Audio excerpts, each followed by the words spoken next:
10 محرم الحرام کو کربلا کا واقعہ رونما ہوا تو اس موسم میں اطراف و اکناف عالم میں اس حوالے سے بات ہوتی ہے، ذکر کیا جاتا ہے۔ اہل محبت حضرت امام حسین رضی اللہ تعالی عنہ کے حضور خراج عقیدت اور خراج محبت پیش کرتے ہیں۔ یہ حق و باطل کا معرکہ تھا، جھوٹ اور سچ کا مقابلہ تھا، ظلم اور عدل کا ٹکراؤ تھا، خیر اور شر کی لڑائی تھی، دو نظریات کا تصادم تھا۔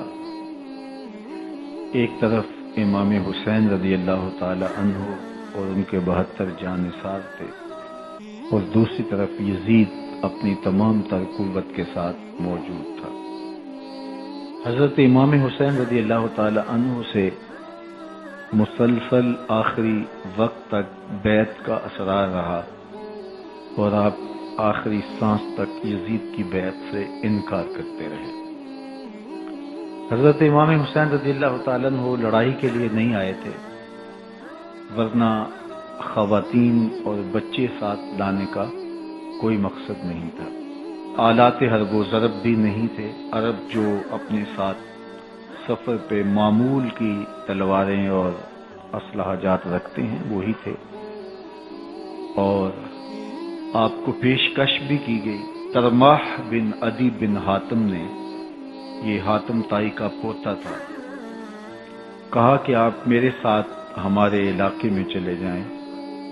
جب مختلف بادشاہوں نے عرب پر قبضہ کیا تو ہمارے قبائلی علاقے اس وقت بھی ان سے محفوظ رہے۔ ہم آزاد قبائل ہیں۔ میں چند دنوں میں آپ کی پشت پر 30,000 کا لشکر کھڑا کر دوں گا جو جانثار ہوگا۔ لیکن حضرت امام حسین رضی اللہ تعالیٰ عنہ نے ترماح بن عدی کی اس پیشکش کو قبول نہیں کیا اور آگے بڑھے۔ دشت نینوا میں، جسے دشت کربلا بھی کہتے ہیں، حر بن یزید ریاحی 500 سواروں کو ساتھ لے کر کے حضرت امام حسین کو محصور کر دیتا ہے، اور پھر یزید کا لشکر وہاں جمع ہونا شروع ہو جاتا ہے۔ 22,000 یا 30,000 کا لشکر امام حسین رضی اللہ تعالی عنہ کے اطراف میں لگا دیا گیا۔ 3 دن تک اس خانوادے کے لیے پانی بند کر دیا گیا۔ پانی کے بغیر تو انسان کی زندگی معطل ہو جاتی ہے، اور 3 دن کی مسلسل پیاس، اور پیاس میں بلکتے 6 ماہ کے بچے، خواتین اور بوڑھے۔ لیکن عزیمت کی راہوں کے یہ مسافر کسی صورت بھی یزید سے بیعت کرنے پہ آمادہ نہ ہوئے۔ یہ ایک ہیلا تھا کہ پانی بند کریں گے، بچے بلکیں گے، خواتین بے چین ہو جائیں گی تو یہ مجبور کر دیے جائیں گے۔ لیکن کہا تم جو کرنا ہے کرو۔ یہ بات طے شدہ ہے کہ ہم یزید سے بیعت نہیں کریں۔ پھر 3 ماہ پانی بند کرنے کے بعد حضرت امام حسین رضی اللہ تعالیٰ عنہ اور ان کے خاندان کو جس طرح ذبح کیا گیا، یہ ایک دردناک کہانی ہے۔ 72 افراد کربلا میں شہید کر دیے گئے۔ اہل حق کا یہ قافلہ بھوک اور پیاس سے نڈھال تھا، لیکن عزیمت کی راہوں کا یہ مسافر سرنگوں نہیں ہوا اور یزید کے ہاتھ پہ بیعت نہیں کی۔ امام حسین رضی اللہ تعالی عنہ آپ کے بیٹے، بھائی، بھتیجے، بھانجے، اعیان و انصار، محبین شہید کر دیے گئے۔ 70 لوگ آپ سے پہلے شہید کیے گئے، پھر امام حسین رضی اللہ تعالی عنہ شہید کر دیے گئے۔ سوید نامی ایک زخمی وہ چھری لے کر کے حملہ آور ہوئے اور وہ بھی شہید کر دیے گئے. یہ کربلا کے آخری شہید تھے جو حضرت امام حسین کے بعد شہید ہوئے. لیکن ان کی خون آشام تلواروں کی ابھی پیاس نہیں بجھی اور ان کی آتش غیظ و غضب ابھی ٹھنڈی نہیں ہوئی. شمز الجوشن حضرت علی اوسط جنہیں امام زین العابدین کے نام سے دنیا جانتی ہے، 14 سال کی عمر میں تھے، بیمار تھے. خیمے میں گھس کے ان کو بھی شہید کرنے لگا تو حمید بن مسلم نے کہا کہ کیا بچوں کو بھی شہید کیا جائے گا؟ تو وہ رک گیا. عمر بن سعد کے حکم نامے سے مقدس لاشوں پر گھوڑے دوڑائے گئے، حتیٰ کہ ان کی ہڈیاں چور چور ہو گئی اور شہیدوں کے سر نیزوں پہ چڑھا دیے گئے. حسین ابن علی اور ان کے آیان و انصار کاٹ دیے گئے. فتح کے نقارے بجے، جشن منائے گئے اور یہ قافلہ کربلا سے کوفے کی جانب روانہ ہوا. شہیدوں کے سر نیزوں پہ آگے آگے چل رہے ہیں اور اونٹوں کے اوپر حضور کی بیٹیاں، حضور کی شہزادیاں اور حضرت امام زین العابدین کو باندھا گیا ہے اور یہ تقدس مآب قافلہ کوفے پہنچتا ہے. ابن زیاد بہت خوش تھا کہ جیسے اس نے کوئی بہت بڑا کام کر لیا ہو. نواسہ رسول کا سر ایک تشت میں رکھا اس کے سامنے تھا اور وہ چھڑی سے آپ کے ہونٹوں اور آپ کے دانتوں پر ضرب لگاتا. حضرت زید بن ارقم رضی اللہ تعالی عنہ صحابی رسول اس مجلس میں موجود تھے. وہ کھڑے ہو گئے. غصے سے ان کا بدن کانپ رہا تھا اور آپ نے کہا، ظالم، چھڑی کو یہاں سے ہٹا لے. میں نے خود ان آنکھوں سے رسول اللہ کو یہ ہونٹ چومتے ہوئے دیکھا ہے. ابن زیاد غصے میں بفرا ہوا بولا، اگر تو بوڑھا نہ ہوتا تو میں تیری گردن اڑا دیتا. حضرت زید بن ارقم روتے ہوئے دربار سے باہر نکلے اور ساتھ اہل کوفہ کو مخاطب کر کے کہا کہ اہل کوفہ، تم نے حسین ابن علی کو شہید کر دیا اور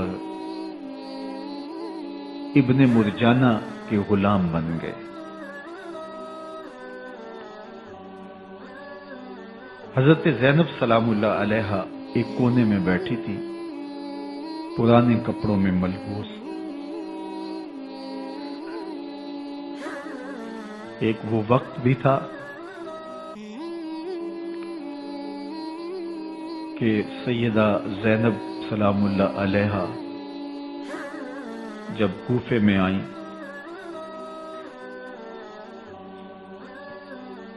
سیدنا علی المرتضیٰ کے زمانے میں، ان کے دور خلافت میں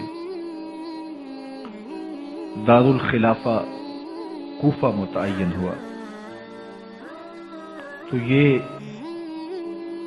مدینے سے کوفے آئیں تو اس وقت کوفے کی معزز خواتین نے ان کا استقبال کیا. خلیفۃ المسلمین کی شہزادی، رسول اللہ کی بیٹی سیدہ فاطمہ الزہرا کا عکس حضرت زینب سلام اللہ علیہا کوفے میں داخل ہوئیں. تکریم، عزت اور وقار کے ساتھ آپ کا استقبال کیا گیا اور آپ خواتین کو درس قرآن دیتی، حضور کی شریعت سکھاتی. اور آج وہی کوفہ ہے، وہی دیوار و در ہے، اور وہی زینب ہے، اور آج زینب کے ساتھ حسین ابن علی کا کٹا ہوا سر ہے۔ پرانے کپڑوں میں ملبوس حضرت زینب سلام اللہ علیہ آج اسی کوفے میں داخل ہوئی ہیں۔ دارالامارت کے ایک کونے میں تشریف فرما ہے کہ ابن زیاد پوچھتا یہ خاتون کون ہے؟ حضرت زینب خاموش رہی۔ اس نے دوسری مرتبہ پوچھا، آپ پھر خاموش رہی۔ تیسری مرتبہ پوچھا، آپ پھر خاموش رہی۔ پھر ایک لونڈی نے بتایا یہ زینب بنت علی ہے۔ تو اس کے سامنے حضرت امام حسین کا کٹا ہوا سر پڑا تھا، اور وہ حضرت زینب سے مخاطب ہو کر کہنے لگا کہ اللہ نے تمہیں شکست دی اور یزید بن معاویہ کو فتح عطا کی۔ تو حضرت زینب سلام اللہ علیہ پھر دربار ابن زیاد میں ایک خوبصورت خطبہ عطا کیا۔ زینب بول رہی تھی، لگ رہا تھا مولا کائنات بول رہے ہیں۔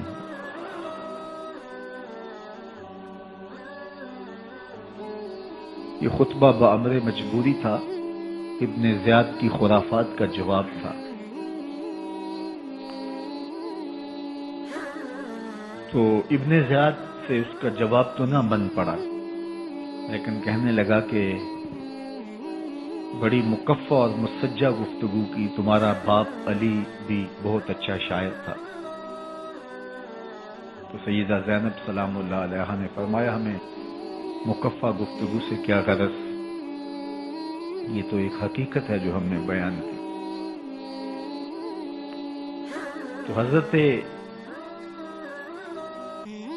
علی اوسط امام زین العابدین بھی پاس تھے، تو دیکھ کر کے کہنے لگا کہ یہ لڑکا کون ہے؟ تو فرمایا میں علی بن حسین ہوں۔ تو کہا کہ انہیں تو قتل کر دیا گیا۔ کہا وہ میرے بھائی تھے اور ان کا نام بھی علی تھا، میرا نام بھی علی ہے۔ تو اس نے کہا کہ اس لڑکے کو لے جاؤ اور قتل کرو۔ حضرت زینب علی اوسط امام زین العابدین کے ساتھ چمٹ گئی اور کہا کہ اگر تم اسے قتل کرو گے تو اس کے ساتھ مجھے بھی قتل کرنا ہوگا۔ تو ابن زیاد کہنے لگا کہ یہ عورت سچ کہتی ہے، واقعی اس کے جذبات یہی ہیں۔ اور الصلاۃ و جامعہ کی پکار کے ساتھ مسجد کوفہ میں آ گیا۔ کوفے کے لوگ سارے ابن زیاد کے سامنے تھے۔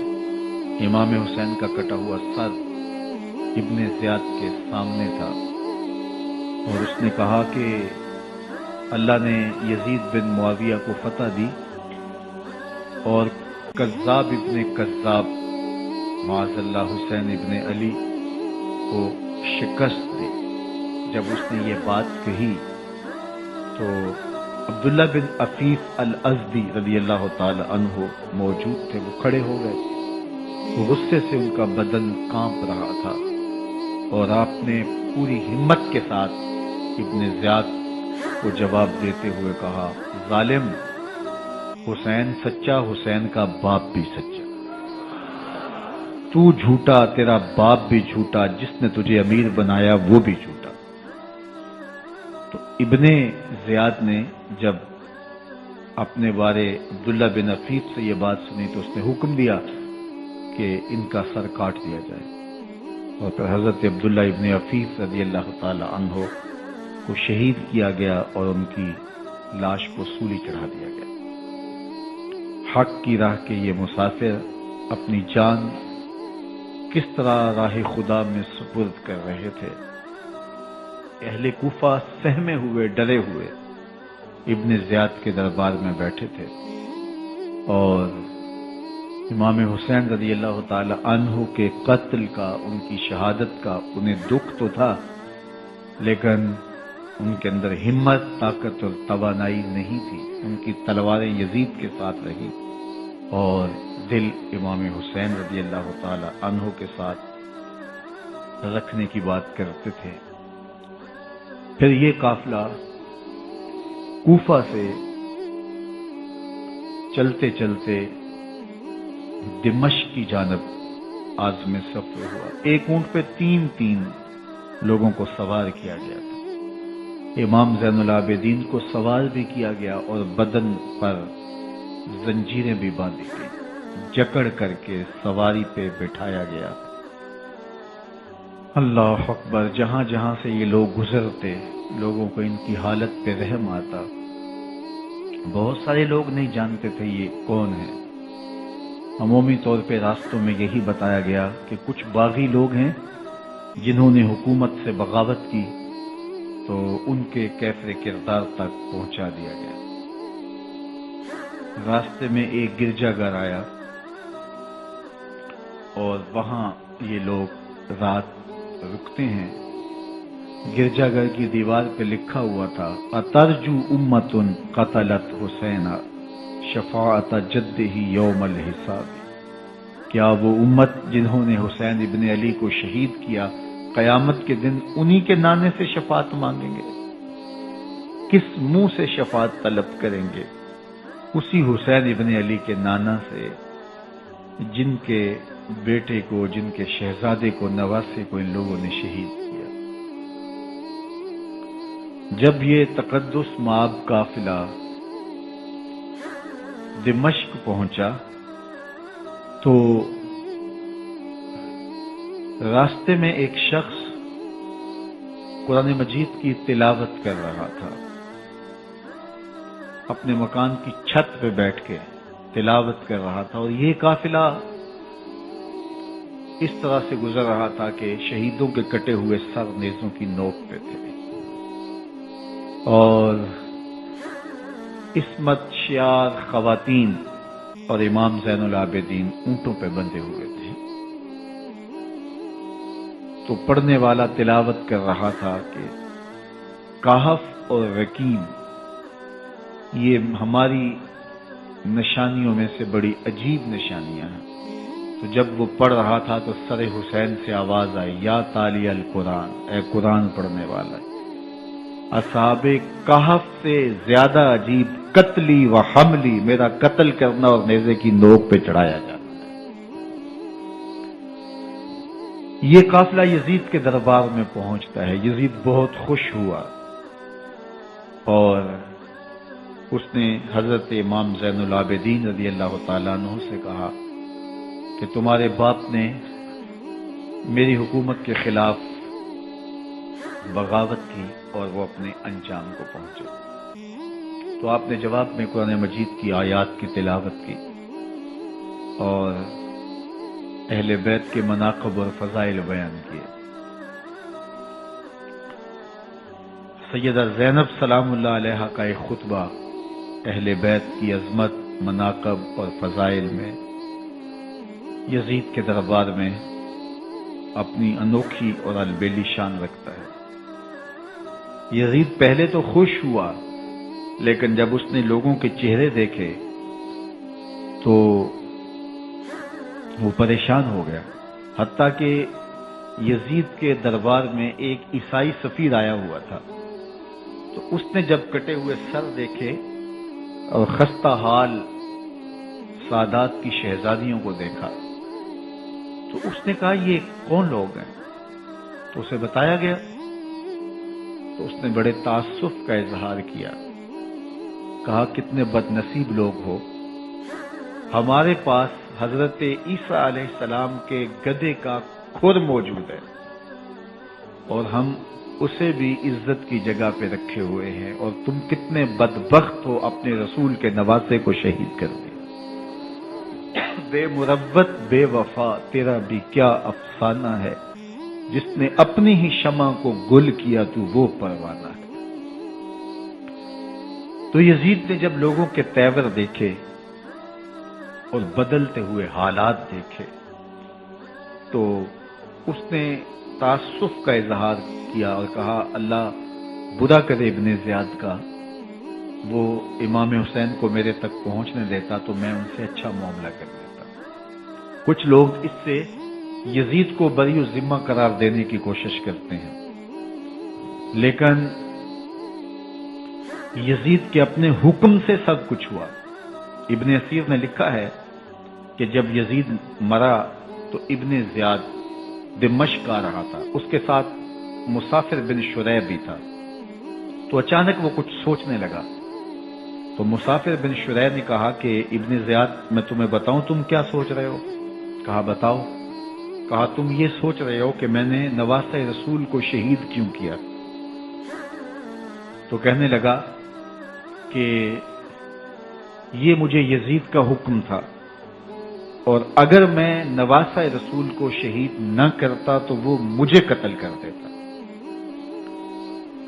اور جب مسلم بن عقبہ کو مدینہ المنورہ کی حرمت کو پامال کرنے کے لیے اور حضرت عبداللہ ابن زبیر رضی اللہ تعالیٰ عنہ کی خلافت کے اعلان کے بعد مکہ المکرمہ پر حملے کے لیے جو یزید نے بھیجا، تو اس سے قبل اس نے ابن زیاد کو کہا کہ یہ کام تم کرو۔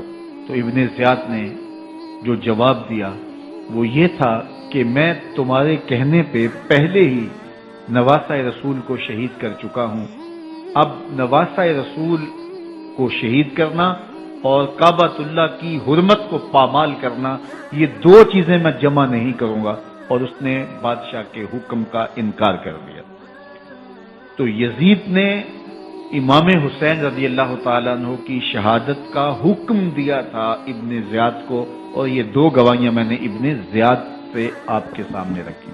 باقی اس کا یہ سیاسی پینترا کہ وہ تعصب کا اظہار کرے، تو قاتل کی پشیمانی مقتول کی اہمیت تو بڑھا سکتی ہے، لیکن قاتل کے دامن سے قتل کا داغ نہیں دھو سکتی۔ تو حضرت امام حسین رضی اللہ تعالی عنہ کا قتل یزید کو اب نظر آ رہا تھا مجھے بہت مہنگا پڑے گا، آخرت تو برباد ہوئی ہی ہوئی، دنیا بھی میں نے برباد کر لی اور میری حکومت بھی مستحکم نہیں رہ سکے گی۔ تو اب اس نے یہ کہنا شروع کر دیا کہ خدا برا کرے ابن مرجانہ کا کہ وہ راستہ دے دیتا اور امام حسین کو میرے تک پہنچ دیتا۔ حضرت امام زین العابدین سے اب وہ لجاجت کرنے لگا اور کہنے لگا کہ حضرت آپ کچھ ارشاد فرمائیے۔ تو آپ نے تین چیزیں ارشاد کی۔ آپ نے فرمایا ایک تو ہمیں خیریت سے مدینے بھیج دو، اور دوسری بات کہ قاتلان حسین کو ان کے کیفر کردار تک پہنچاؤ، اور تیسری بات مجھے دمشق کی جامعہ مسجد میں خطبہ جمعہ کی اجازت دو۔ اس نے کہا کہ خطبہ جمعہ کی اجازت بھی دیتا ہوں، آپ کو خیریت سے مدینہ المنورہ بھی روانہ کر دیا جائے گا، لیکن قاتلان حسین کو کیفر کردار تک پہنچانا یہ میرے بس میں نہیں ہے، یہ ممکن نہیں ہے۔ اب مجھے بتائیے، حاکم وقت ہو اور اتنا بڑا سانحہ اور واقعہ ہو گیا ہو تو وہ وہیں کھڑے کھڑے معذرت کر لے کہ یہ اس بات کو رہنے دو، تو اس کا مطلب سمجھنے میں کسی بھی باشعور شخص کو دیر نہیں لگتی۔ اسے چاہیے تھا کہ وہ کہتا کہ میں اس کی تحقیق کروا کے جو بھی مجرم ہے وہ کیفر کردار تک پہنچے گا، اور آپ نہ بھی کہتے تو یہ میں کرتا چونکہ میں حاکم وقت ہوں۔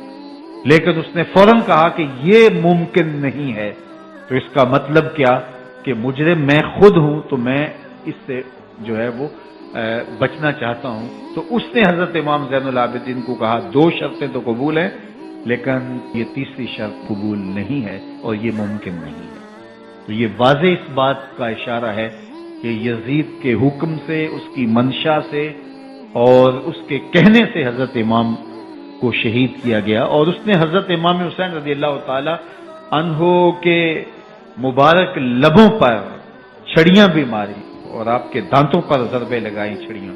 وہ تو ایک صحابی وہاں موجود تھے جو کھڑے ہو گئے، انہوں نے کہا ارفع ھذا القدیب عن ھاتین الشفتین، ان ہونٹوں سے چھڑی ہٹا لے، میں نے ان آنکھوں سے رسول اللہ کو یہ ہونٹ چومتے ہوئے دیکھا ہے۔ جس طرح ابن زیاد کے دربار میں ہوا تو یہاں بھی ہوا۔ اللہ اکبر۔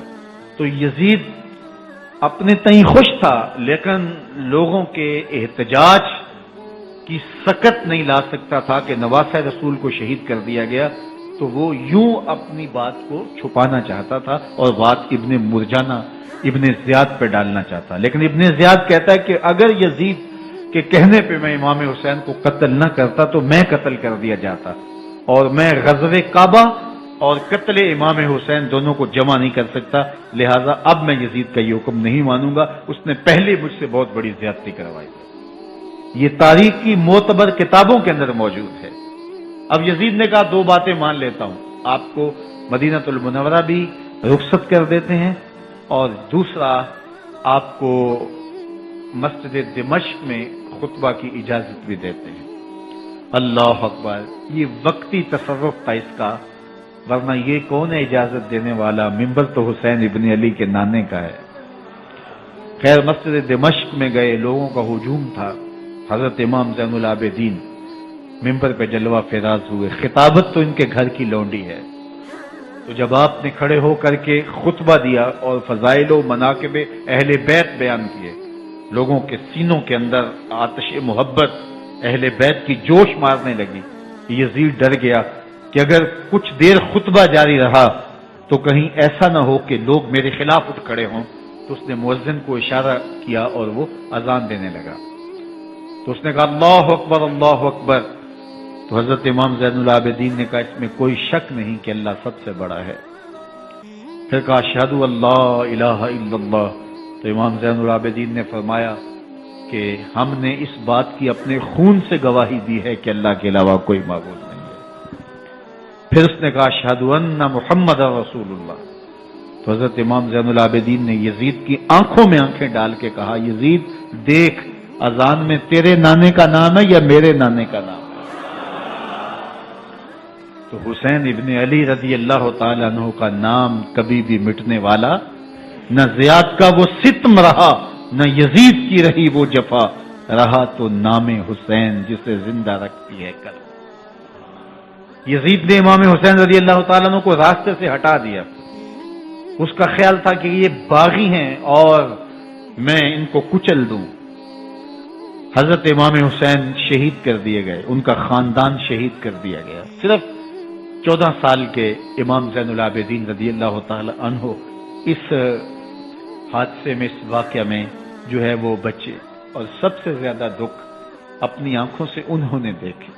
کربلا کا منظر بھی دیکھا، کوفے کا دارالعمارہ بھی دیکھا، اور دمشق کا دربار یزید بھی دیکھا، اور پھر یہاں سے مدینے پہنچ کر اہل مدینہ سے جو سامنا ہوا امام زین العابدین نے وہ لمحے بھی دیکھے. کہتے ہیں اس واقعہ کربلا کے بعد حضرت امام زین العابدین کبھی ہنسے نہیں تھے. جب بھی پانی پینے لگتے تو رو پڑتے، انہیں شاید سکینہ کی پیاس یاد آ جاتی.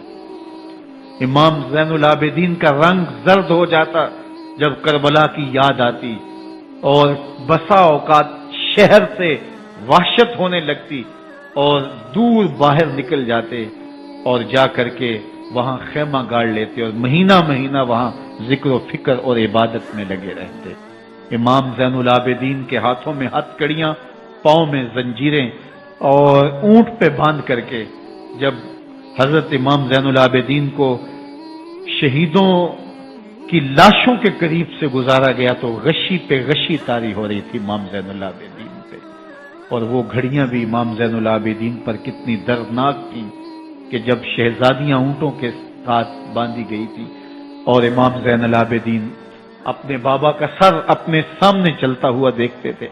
اور یہ دردناک لمحے کہ جب رات کی گھڑی آئی تو زینب سلام اللہ علیہ نے دیکھا کہ زین العابدین کے آنسو نہیں تھمتے اور ان کو غشی پہ غشی آتی ہے، تو وہ آگے بڑھ کے ان کو اپنی آغوش میں سمیٹتی ہیں اور کہا زین العابدین کیا ہوا؟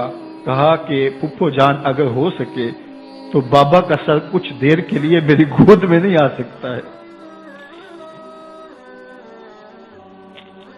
وہ وقت بھی امام زین العابدین پہ آتا جب زخم اور درد اور دکھ حد سے تجاوز کرتے ہیں تو زین العابدین مدینہ کی طرف منہ کر لیتے ہیں اور حضور کی بارگاہ میں ہوا کے ہاتھوں پیغام بھیجتے ہیں. ان نلتا یا ریح الصبا یومن الی ارض الحرم بلغ سلامی روزتن فیہا النبی المحترم یا رحمتا للعالمین ادرک لزین العابدی محبوس عید الظالمی فی الموکب والمزدحم۔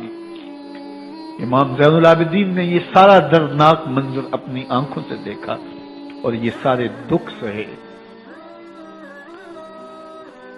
امام زہری کہتے ہیں کہ ولید کے زمانے میں دوبارہ امام زین العابدین کو پکڑ لیا گیا اور ان کے ہاتھوں میں دوبارہ ہتھ کڑیاں اور پاؤں میں بیڑیاں ڈال دی گئیں۔